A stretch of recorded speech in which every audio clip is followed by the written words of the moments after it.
What's going on, chicken lovers? Grill Father Johnny L here, and today I am going to smoke up Chicken Little.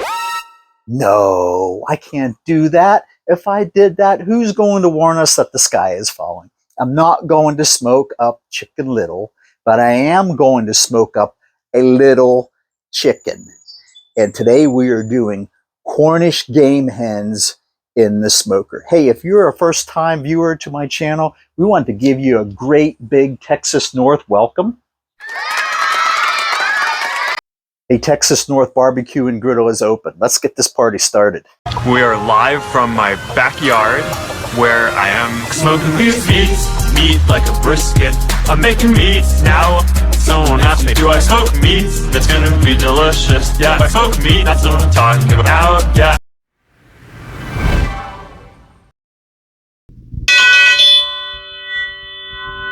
Now, before we go in and start preparing the bird, I just wanted to talk a little bit about what a Cornish game hen is. And this peculiar type of chicken is basically a broiler chicken. It was developed in the 1950s by Teresa and Jacques Makowski of Connecticut. And what they basically did was they bred the Cornish and white Plymouth Rock chicken breeds. And what they came up with as a result is the Cornish game hen. Now, this little bird fits into your hand. It weighs no more than 2 pounds, and it's not a game bird. And interestingly enough, the bird can be either male or female, so don't be fooled by the name hen. It can be either a male or female, and these birds are slaughtered in the first 2 to 4 weeks of age. And what you're going to end up with when you're done cooking is a very super tender and moist chicken, and it's the perfect size, serving size for one person. Add a couple of side dishes and you have yourself a great meal. So let's go in and get started on prepping the bird. So I took the bird out of its packaging and pat dried it. It's on the cutting board now, ready to be prepared. And what we're going to do today is use the spatchcock cooking method for this Cornish game hen. And what that means is that I am going to remove the backbone from the bird with a pair of poultry shears. And what that does is it opens up the bird, basically butterflying it, and then it lays flat. And then what happens then is I can get the rub, the seasoning on all sides of the bird. And what will result is that the bird will cook faster, and it will result in a much moister and juicier and tastier chicken product at the end. Now I have my poultry shears here, and I love these things. They're nice and sharp. And basically, I'm just going to make 2 cuts down the backbone of the bird here, 1 on each side. And you will see how nicely that these shears, they cut right through the bones in the back, lickety split. Then I'm just going to flip this around and do it on the other side. Don't recommend using anything but poultry shears. Kitchen shears won't work very well. So get the poultry. Now, what I'll do at this point is open this up and dry it out, because I wasn't able to do that when the bird was whole. And then now I'm going to put the binder on. The particular binder that I like to use is duck fat. Some people use other binders like olive oil. I like to go with duck fat. So I will spray the bottom side of the bird here, and then flip it over and do the skin side as well, so I don't forget about that. I'm going to remove this little piece, move this little guy off of here, and flip it back over. Now I am going to just apply some of my homemade rub. We really aren't going to have anything to eat under here because it's all bone, but it just will add to the overall flavor profile of the bird. I'm just going to give it a little coating underneath here, and then we'll cut this guy off here. We don't need him. I'm going to just flip it over. My main concern about the skin side is that the skin is nice and crispy. And what I'm going to use is a mixture of baking powder and kosher salt. It's going to be 1 teaspoon of baking powder, 1 tablespoon of kosher salt, and mix it together. Just give it a little jiggle here. And I am not going to put a whole lot on here because I don't want it to get too salty and overpower the bird. So I am just going to give it a light coating on this side. And again, it's the baking powder and kosher salt mixture. And just make sure I get all of the bird here, all of the skin on this particular side. Get the wings and the thighs, get the breast.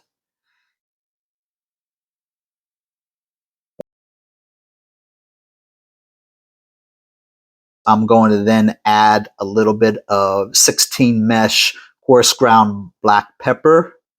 Give it a light coating as well.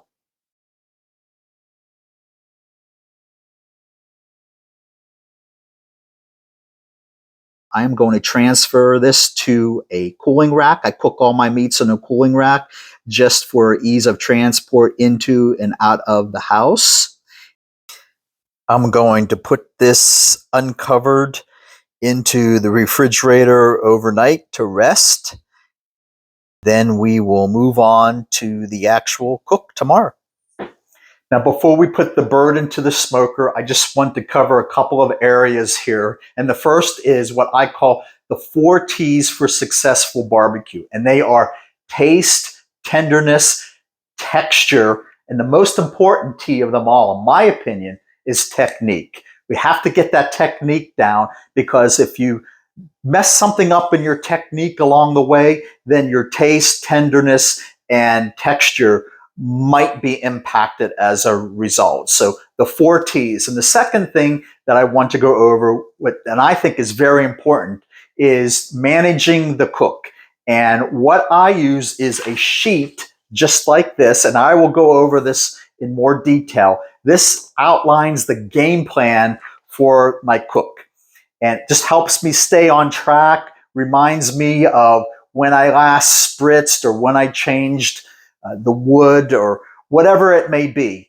And it just helped me to stay on track throughout the cook. Then this sheet will go into my cook log, and then I can use this and refer to it down the road, 6 months or a year, or whenever I go to cook Cornish Game Hen again. I can pull this out, see what I did, see what rub I used, and what the ambient temperature was for the day. You know that the temperatures can affect the cook. I am going to now give you a bird's eye view of the cooking sheet for today, and then we'll get the bird onto the smoker.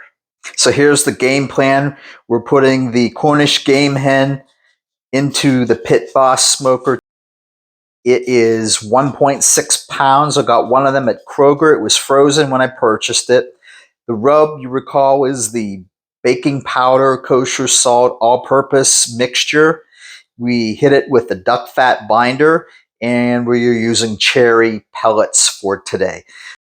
In terms of temperatures, we're looking at starting out at 225 degrees and then eventually finishing up at 350. We want to make sure that that skin looks nice and get a nice golden color on it, and make sure it's nice and crispy, and ultimately looking to get to an internal temperature of 165 degrees.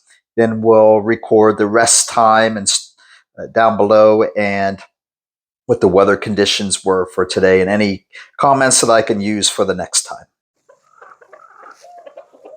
All right, we have the smoker up to 225 degrees, and we're going to start out at that temperature. Remember, we will crank it up to 350 later on so that we get that nice crispy skin that I'm looking for. I'm not worried about this turning out juicy and moist, but I am going to be monitoring this closely. It's a small bird. It should not take very long to cook. So we'll check back in on this a little bit later. 30 minutes later. We're 30 minutes into the cook now, and you can see that the skin is starting to get a little bit brown. We're about 88 degrees internal temperature. Remember, we're taking this to 165. So I am going to crank this up to 350 now. I will monitor the skin. If it starts to get done faster than we get to that 165 point, I can always tin it with some aluminum foil to protect it from getting burned. So we'll see what happens, and we'll keep monitoring it. All right, my alarm just went over the 165 mark. Well, let's go ahead and open up the hood and see what we got. The skin's looking good. You can see the tips there of the thighs and the wings are starting to get a little brown, and the rest of it's a nice golden color. So I'm happy with this. I'm going to take this off, tin it, and let it sit for 15 minutes in the house. So the Cornish Game Hen has rested for 15 minutes under a light tint of foil. As you can see, I think that the skin turned out just great. The color, it's crispy. So let's go ahead and we'll move this over here, and we will go ahead and give this a few cuts. I'm going to go right down the middle of the breastbone here.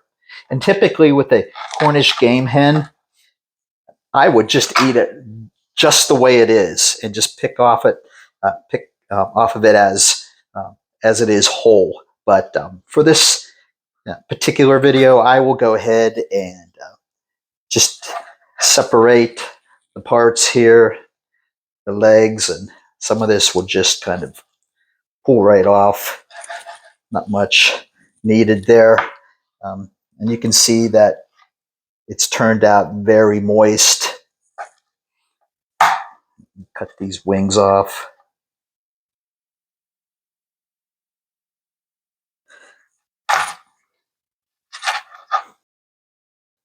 Those are always the hardest to pull off.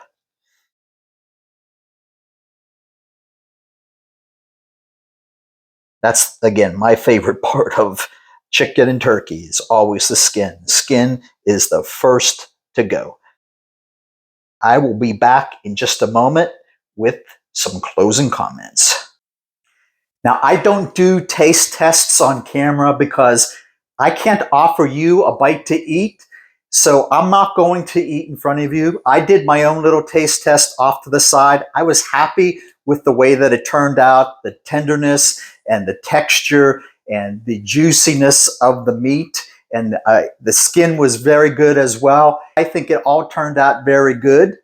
And I will leave the taste testing to you for when you do your own Cornish Game Hen. And if you follow the technique that I laid out today, I think you will be happy with the way that your Cornish Game Hen turns out. So no taste tests on camera, but I am going to give this the Grill Father Johnny L stamp of approval.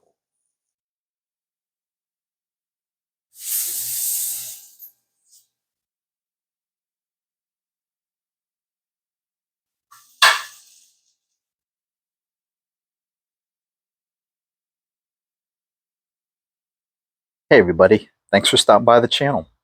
Hope you enjoyed the video, found it useful and helpful. Would you do me a favor of hitting the like and subscribe buttons, as well as sharing this video with a family member or friend? Till next time, this is Grill Father Johnny L. Take care, God bless, and smoke on.